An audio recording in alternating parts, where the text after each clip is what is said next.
তখন আমরা জানতে পারি যে তৃণমূলের হারমাত বাহিনীরা গুন্ডারা অলরেডি সেখানে বিনা পারমিশনে একটা স্ট্রিট কর্নার করার ব্যবস্থা করেছে। তার সাথে সাথে ওরা চাচ্ছিল যে বিজেপি যদি এখানে আসে তাদের উপরে অ্যাটাক করার ওরা একটা প্ল্যানিং করে। শিলিগুড়ি মহকুমার ভীমবারে বিজেপির অনুমতি নেওয়ার জায়গায় পথসভা তৃণমূল কংগ্রেসের। এই অভিযোগে বিধাননগর তদন্ত কেন্দ্র ঘেরাও করে বিক্ষোভ দেখালো বিজেপির অভিযোগ, গতকাল অর্থাৎ শনিবার শিলিগুড়ি মহকুমার ফাঁসিদেওয়া ব্লকের ভীমবারে বিজেপি একটি পথসভা করবে বলে প্রশাসনিক অনুমতি দেন। এরপরে যখন তারা ভীমবারে পৌঁছায় দেখতে পারেন তৃণমূল কংগ্রেস ঠিক একই জায়গায় পথসভা করছে। যদিও এই ঘটনায় বেশ কিছুক্ষণ দাঁড়িয়ে থাকে বিজেপি নেতৃত্ব।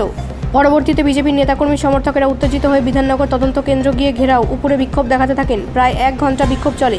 পরে নকশালবাড়ি সার্কেলের সিআই সৈকত ভদ্র আশ্বাস দিলে বিক্ষোভ তুলে নেন বিজেপির নেতাকর্মী সমর্থকেরা এবং এই ঘটনায় যারা দোষী তাদের কঠোর থেকে কঠোর শাস্তির দাবিতে বিধাননগর তদন্ত কেন্দ্রে একটি লিখিত অভিযোগ দায়ের করেন বিজেপি। এই বিষয়ে বিজেপি শিলিগুড়ি সাংগঠনিক জেলার কিষাণ মোর্চার সম্পাদক অরুণ ঘোষ বলেন, তৃণমূলের হারমাত বাহিনী কোনো অনুমতি না নিয়ে আমাদের অনুমতি নেওয়ার জায়গায় পথসভা করলো, অথচ আমরা ঘন্টার পর ঘন্টা দাঁড়িয়ে থাকলাম। পুলিশ নীরব দর্শকের ভূমিকা পালন করলো। পুলিশ কি এই বিষয়ে জানতো না যে আমাদের অনুমতি রয়েছে? সরকারি সমস্ত নিয়ম মেনেই আমরা অনুমতি নিয়েছি, আর তৃণমূল কোনো অনুমতি না নিয়েই আমাদের অনুমতি জায়গায় পথসভা করলো। আমি মনে করি এই ঘটনা পুলিশের ব্যর্থতা। যারা এই রকম ঘটনা ঘটিয়েছে তাদের বিরুদ্ধে কঠোর থেকে কঠোর শাস্তির দাবি করেছে। ইতিমধ্যে আমরা বিধাননগর তদন্ত কেন্দ্রে লিখিত অভিযোগ দায়ের করেছি, পাশাপাশি নির্বাচন কমিশনে অভিযোগ দায়ের করেছি। আমরা চাই এলাকায় শান্তি শৃঙ্খলা বজায় থাকুক, তবে তৃণমূল কংগ্রেস এলাকাকে অশান্ত করার চেষ্টা করছে। অভিযোগ ছিল সেটা হচ্ছে আমাদের ভীমবারে একটা পারমিশন নেওয়ার পরেও যখন আমরা ওখানে স্ট্রিট কর্নার করতে যাই তখন আমরা জানতে পারি যে তৃণমূলের হারমাত বাহিনীরা গুন্ডারা অলরেডি সেখানে বিনা পারমিশনে একটা স্ট্রিট কর্নার করার ব্যবস্থা করেছে।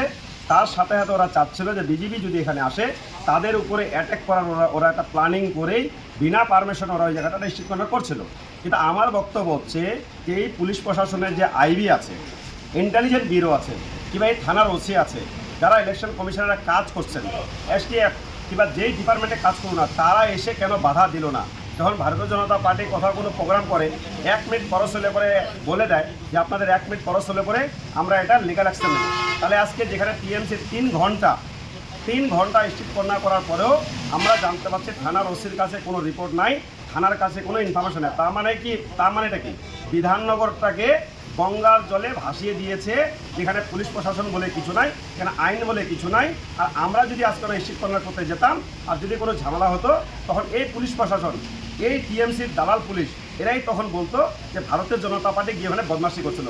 কিন্তু আজকে যে ঘটনাটা ঘটছিল, পুলিশ প্রশাসন ও ইলেকশন কমিশনের যারা ডিপার্টমেন্টে যারা আজকে এই ইলেকশনের দায়িত্বে ছিলেন, আমি বলবো তাদের ভুলের জন্য আর তাদের যে আজকে ব্যবস্থা ছিল, ওদের মানে যেটা মিলিভাগা ছিল পুলিশের সাথে, যে বিজেপির উপরে যেন একটা অ্যাটাক করা যায়, বিজেপির উপরে যেন হামলা করা যায়, তার জন্য ওরা এই চিন্তা ভাবনা করে এই প্ল্যানিংটা করছিল।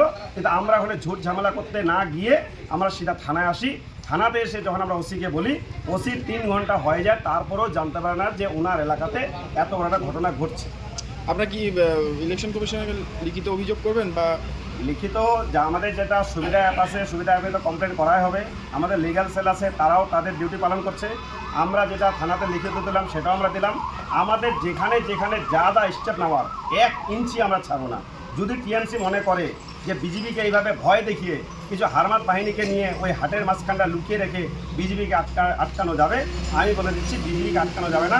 বিজেপি আগেও ছিল, এখনও আছে, আগামী দিনেও থাকবে। আপনার নাম, রেজিগনেশন? আমার নাম হচ্ছে অনিল ঘোষ, আমি কিষাণ মোর্চার জেলার সাধারণ সম্পাদক। ব্যুরো রিপোর্ট, রাষ্ট্রীয় প্রসার বাংলা।